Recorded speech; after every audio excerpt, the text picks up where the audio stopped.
The 48 Laws of Power, The Unspoken Rules of the Game, by Robert Greene. Part 1.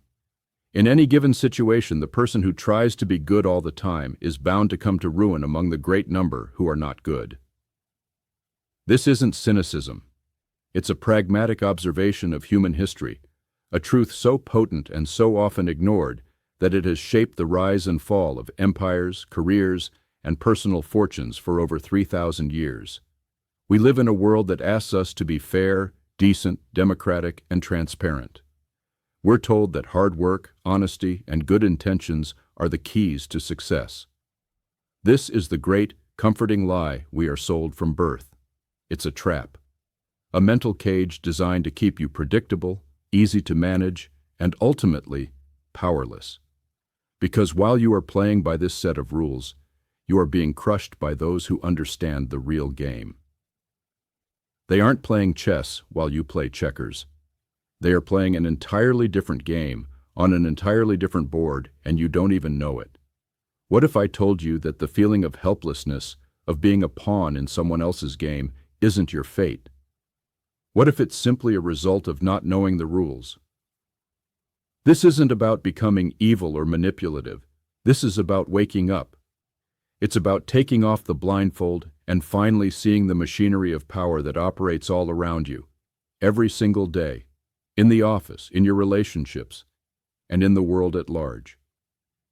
This is about self-preservation. Are you ready to discover how? The Architect of Power, Robert Greene. To navigate this hidden world, we need a guide. Our guide is Robert Greene, a student of history, a master of strategy, and an author whose work has become a modern-day Bible for those who wish to understand the dynamics of influence. Greene isn't a philosopher in an ivory tower. With a background in classical studies and experience as an editor for major publications like Esquire, he has a foot in both the ancient world of emperors and the modern world of boardrooms. He saw a pattern, a timeless connection in the strategies used by figures as diverse as Sun Tzu, Queen Elizabeth I, Casanova, and modern-day con artists.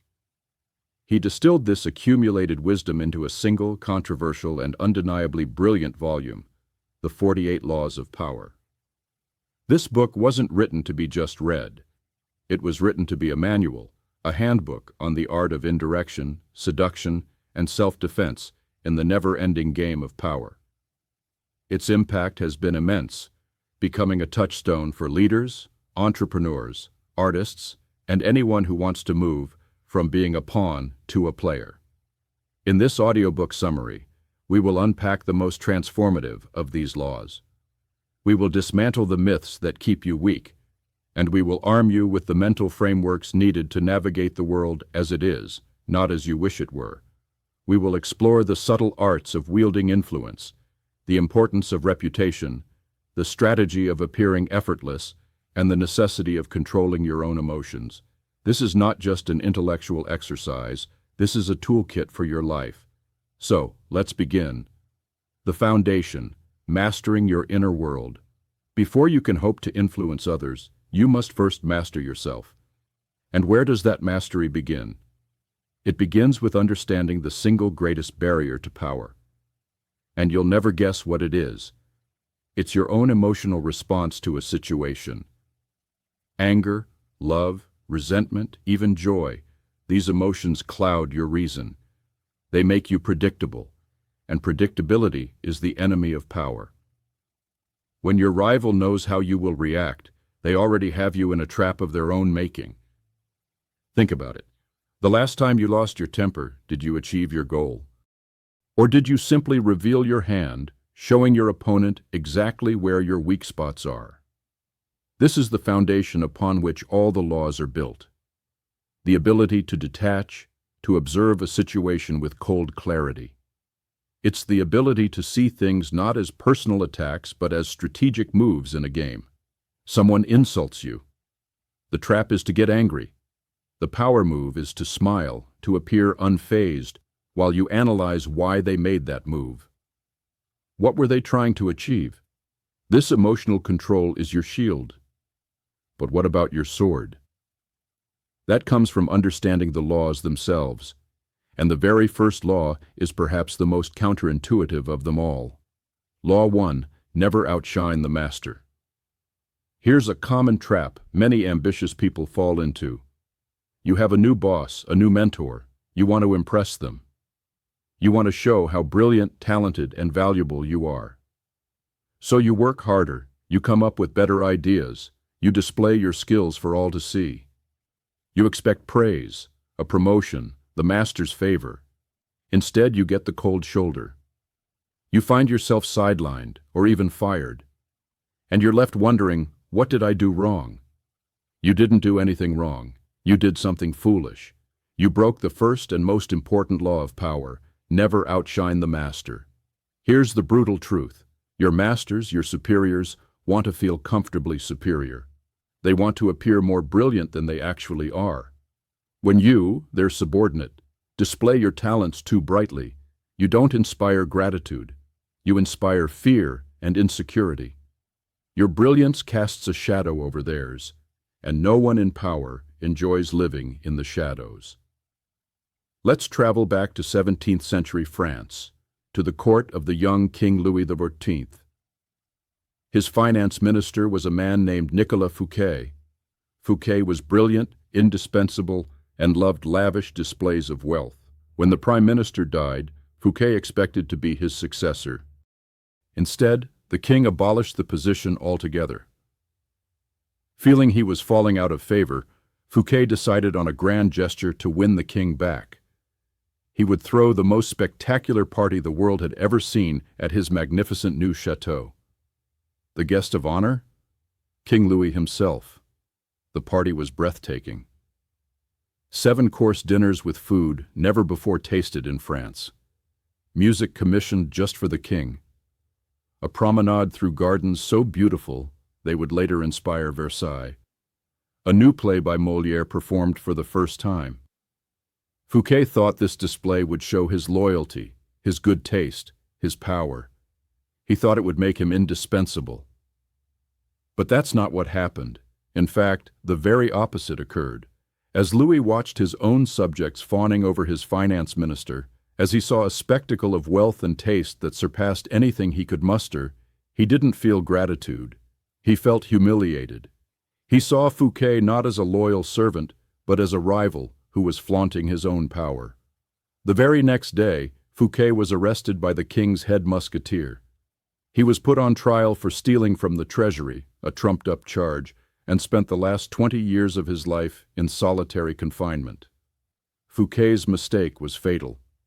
He outshone the master. He made the king feel insecure, and for that he paid with his freedom. Can you see how crucial this is? The path to power requires you to do the opposite of what you might instinctively feel. Make your masters appear more brilliant than they are.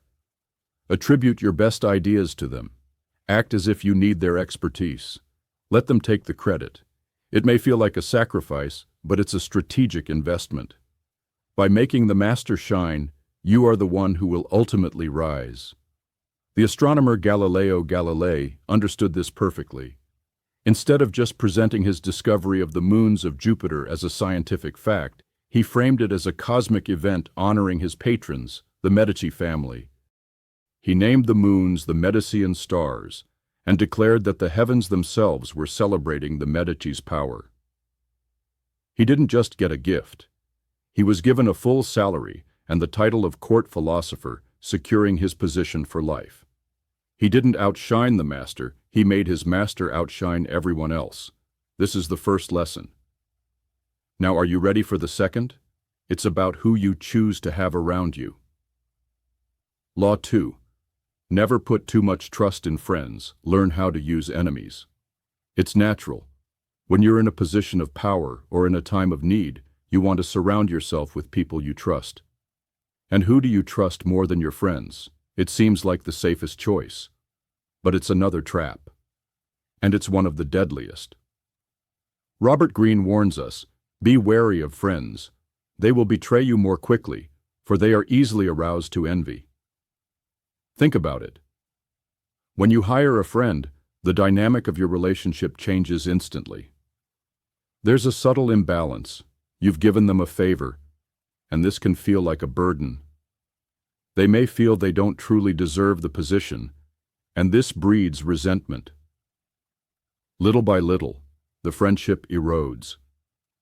They begin to see your kindness not as a gift, but as their due. They become spoiled, tyrannical, and ultimately, treacherous. History is littered with the corpses of leaders betrayed by their closest friends. But you'll never guess what history also shows. A former enemy, hired, will often be more loyal than a friend. Why? Because the former enemy has more to prove.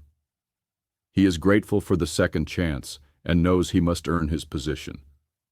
He doesn't have the baggage of past familiarity and shared emotions to cloud the professional relationship. Let's look at the story of Emperor Sung of China, who ascended to the throne in 959 AD. He knew the history of his country, a repeating cycle of violent coups where generals would murder the emperor and seize power. He knew his friends, his most powerful commanders, were wolves in sheep's clothing. So what did he do? Did he try to buy their loyalty with more favors? No.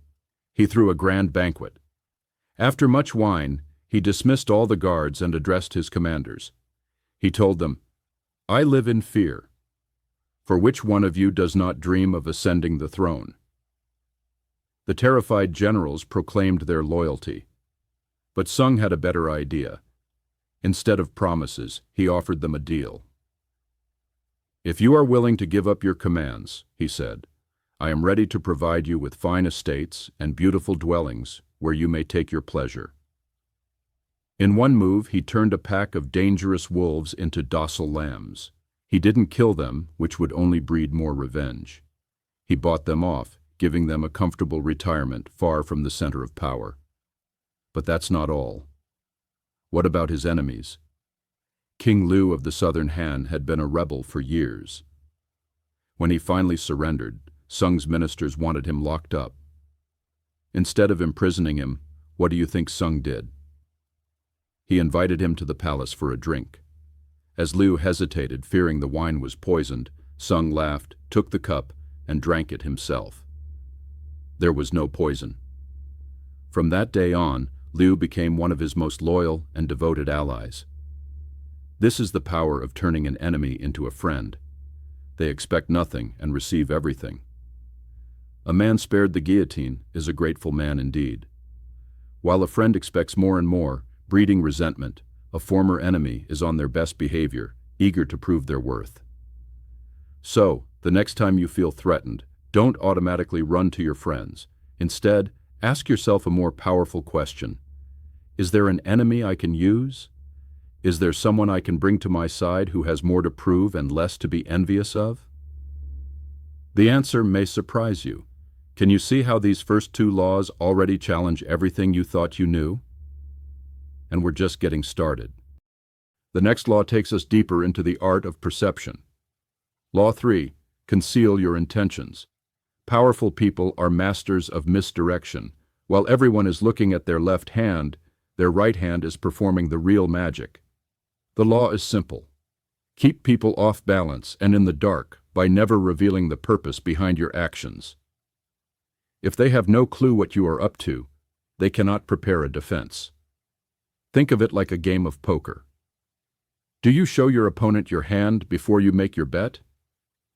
Of course not. You cultivate a poker face. In the game of power, your intentions are your cards. If you reveal them too early, you lose all your leverage. Most people are open books. They can't help but talk about their plans, their feelings, their grand ambitions. This makes them incredibly predictable. And as we've learned, predictability is weakness. When you are open and honest about your intentions, you are giving your rivals a roadmap to your defeat. They can anticipate your moves, lay traps, and counter your strategy before you've even begun. So, how do you conceal your intentions effectively? You don't just remain silent. Silence can arouse suspicion. Instead, you use red herrings. You dangle a decoy. Let's look at the master strategist, Otto von Bismarck, in 1850. He was a passionate Prussian patriot. his dream was to unify the German states and crush the rival Austrian Empire. The Prussian parliament was fired up, ready for war with Austria. Everyone expected Bismarck, the lover of military glory, to lead the charge. But he didn't. In fact, he did the exact opposite. He stood before Parliament and gave a speech that stunned everyone. He spoke of the horrors of war. He praised Austria. He argued for peace. Why would he do this? Was he a traitor? Had he lost his nerve? No. He was playing a much longer game. Here's the inside track. Bismarck knew the Prussian military wasn't ready.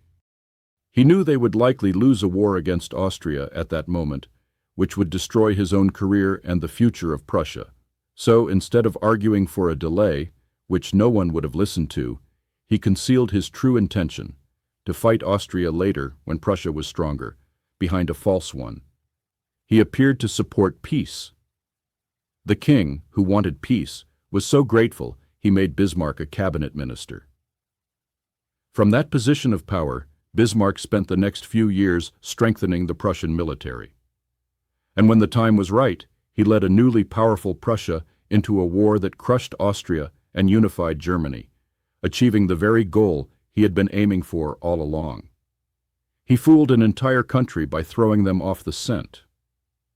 He used a false intention as the perfect smokescreen. This is a tactic you can use every day. Hide your intentions not by being closed off, but by talking endlessly about your desires and goals, just not your real ones. You appear friendly and open while you send your rivals on a wild goose chase, wasting their time and energy trying to figure out your decoy move. By the time they realize what you're truly after, it's already too late. Do you understand the power of this? It's not about lying for the sake of it. It's about creating a fog of misdirection that allows you the freedom to move and act without opposition. And this brings us to one of the most powerful tools in your arsenal. A tool so simple, yet so profound. Part 2. Welcome back to our journey through the 48 Laws of Power. In the first part, we dismantled the myths that keep you powerless. We learned to never outshine the master, to use our enemies, and to conceal our intentions. Now, we delve deeper into the art of influence, exploring the subtle mechanics of perception, reputation, and strategic action. Are you ready to continue? Let's start with a law that seems simple, but holds immense power. Law 4. Always say less than necessary. When you are trying to impress people with words, the more you say, the more common you appear, and the less in control. This is a fundamental paradox of power. We think that by talking, by explaining our ideas, by showing our intelligence, we gain respect. But the opposite is true. The human tongue is a beast that few can master. It wants to run wild, to express every thought. But power is not about expressing everything. It's about control. And the person who cannot control their words shows that they cannot control themselves. And who respects someone who lacks self-control? When you say less, your words carry more weight. Your silence makes people uncomfortable. They rush to fill the void, and in their nervous chatter, they reveal their own weaknesses, their own intentions. You learn more by listening than by talking. Louis XIV, the Sun King of France, was a master of this law. Early in his life, he was known to be talkative. But as king, he learned to be a man of very few words. When his ministers would debate an issue for days and finally present him with their options, Louis would listen in silence, with an enigmatic expression. When they finished and asked for his opinion, he would simply say, "I shall see," and that was it. They would never hear another word from him on the subject. Weeks later, they would simply see the result of his decision. His silence was terrifying. No one knew where he stood. No one could predict his reactions.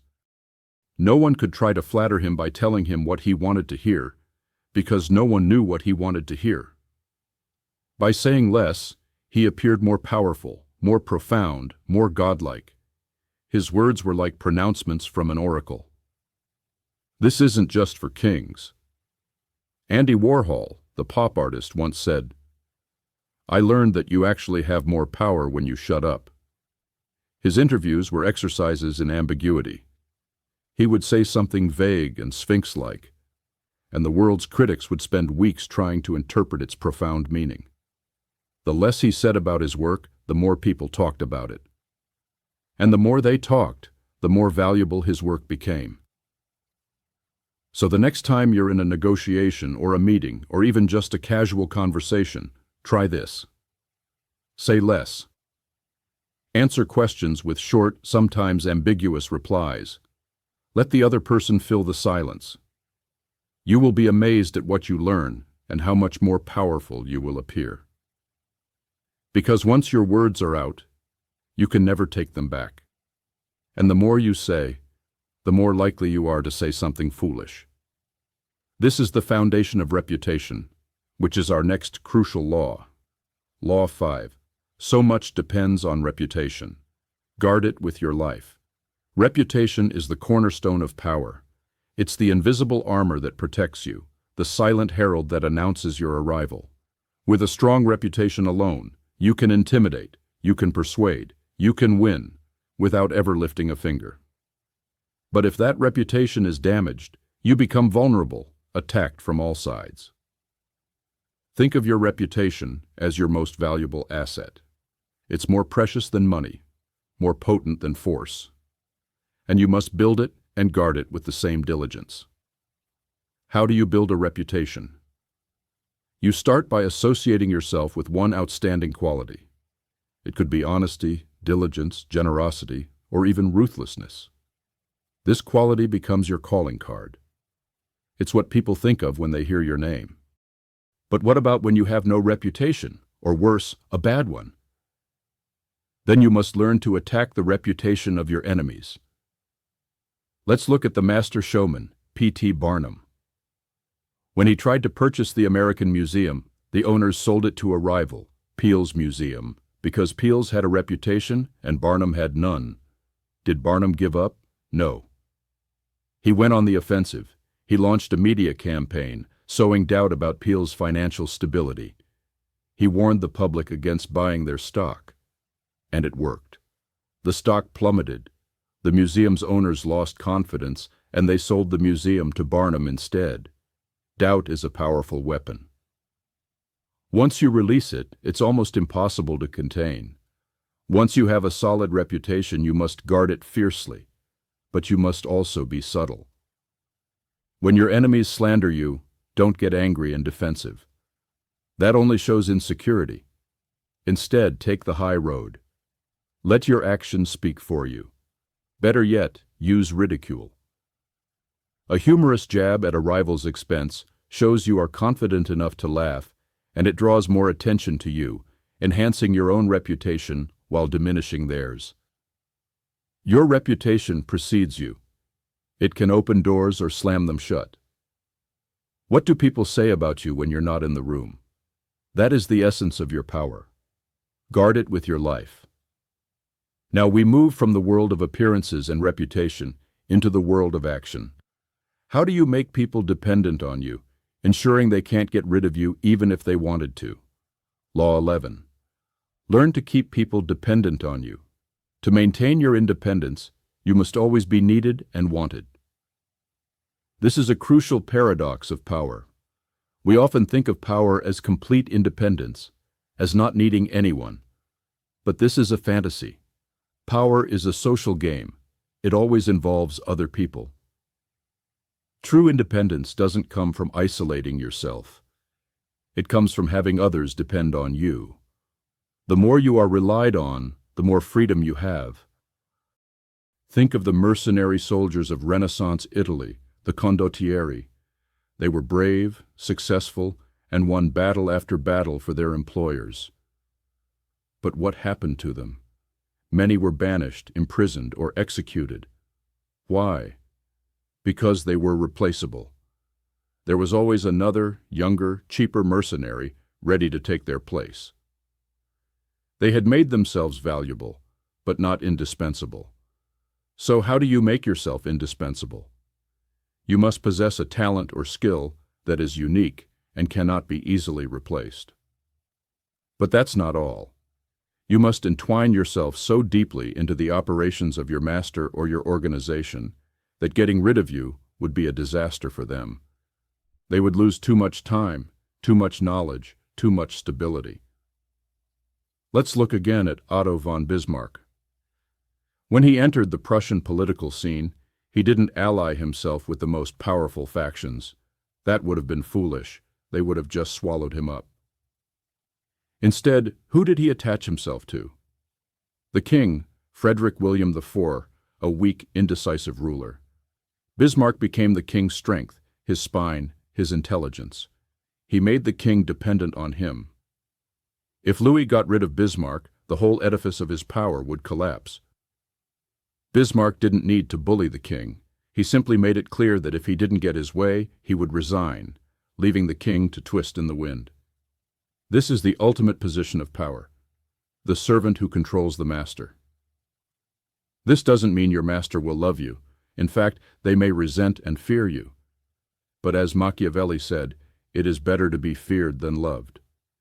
Fear you can control, love never. Dependence based on fear is far more stable than dependence based on affection. So ask yourself, what skill do I have that is unique? How can I weave myself into the fabric of my organization so that my absence would create a hole that no one else can fill? Don't seek to be merely liked, seek to be needed. That is the source of lasting power. Do you see the pattern here? Each law builds on the others. Controlling your emotions allows you to conceal your intentions. A strong reputation makes it easier to keep people dependent. Now let's look at a law that combines deception with a surprising tool, generosity. Law 12. Use selective honesty and generosity to disarm your victim. One sincere and honest move will cover over dozens of dishonest ones. This is a truth about human psychology that is as powerful as it is simple. We are wired to be suspicious. We build up defenses, but a single, well-timed act of kindness, honesty, or generosity can shatter those defenses in an instant. It's like a Trojan horse. It appears as a magnificent gift, but inside it hides your true intentions. The master con artist Count Victor Lustig knew this better than anyone. He once approached the most feared gangster of his time, Al Capone, with a proposition. "Give me $50,000, he said, and I will double it in 60 days. Capone, a man who trusted no one, was intrigued by the Count's sheer audacity. He gave him the money. Lustig took the $50,000, put it in a safe deposit box, and left town. He made no effort to double it. 2 months later, he returned to Capone. "My profound regrets, Mr. Capone," he said. "The plan failed. I failed." He then reached into his coat and placed the original $50,000 on the desk. Capone was stunned. He was a gangster. He expected to get either $100,000 or a dead body. Getting his money back, untouched, was something he had never experienced. As Lustig turned to leave, Capone yelled, "My God, you're honest. If you're in a tight spot, here's $5,000 to help you along." And he counted out $5,000 from the stack. That $5,000 was what Lustig had been after all along. Why did this work? Because Lustig understood a key insight into the minds of cynical, suspicious people. They are surrounded by wolves. They yearn for a single act of honesty, a moment of genuine human connection. Lustig's selective honesty disarmed Capone completely. It was so unexpected that it short-circuited his suspicion. This tactic is most powerful on your first encounter with someone. First impressions last. If you establish a reputation for honesty early on, it gives you immense room to maneuver and deceive later. A single act of kindness can turn a hardened enemy into a child, eagerly lapping up any sign of affection.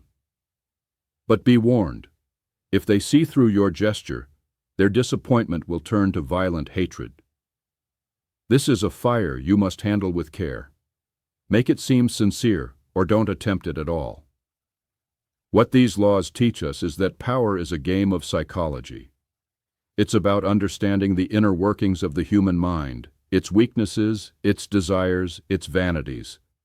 And once you understand these things, you can begin to shape the world around you. But what happens when you need something from someone more powerful? How do you ask for help without appearing weak or needy? Our next law provides the answer. Law 13. When asking for help, appeal to people's self-interest, never to their mercy or gratitude. If you need to turn to an ally for help, do not bother reminding them of your past assistance and good deeds. This is the path of the fool. They will find a way to ignore you. Gratitude is a burden most people are happy to forget. Instead, you must uncover something in your request, or in your alliance with them, that will benefit them. You must appeal to their self-interest. In 433 BC, on the eve of the Peloponnesian War, the island of Corcyra needed Athens' help against their rival, Corinth.